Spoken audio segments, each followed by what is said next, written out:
اشغل سيف اليد عندي ان انا اشتغل على عضله الباي، او واحد بيضرب على اي حته في ايده اخدل له ايده بيها، ما اخلوش يعرف يوجه لي ضربه تاني. شخص بيضربني بوكس، انا طلعت هنا ومن هنا اطلع سيف يدي هنا، اطلع سيف يدي هنا، او اطلع سيف يدي هنا بالشكل ده. ما بعتمدش عليه اعتماد كلي، بضرب وعندي هنا وعندي هنا، طول ما هو واقف قدامي بعرف اشتغل عليه. ماشي. مهم قوي انك تخرج بره الضربه. 1 2 3. الضربه دي هي لوحدها هتبقى كفايه، بس لازم تتعود ان يبقى فيه تكنيكات تانية، او تبقى ما تقفش عند الضربه. فانا هنا هي دي لوحدها وانا ضربتها هتبقى كفايه، بس افرض هو استحملها، انا ما بقاش هدف في ايده الثانيه دي. فانا 1 2 3 واشتغل معاه زي ما انا عايز اشتغل. ماشي.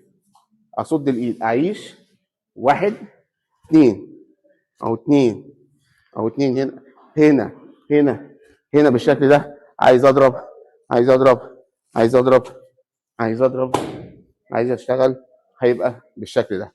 اوكي تمام.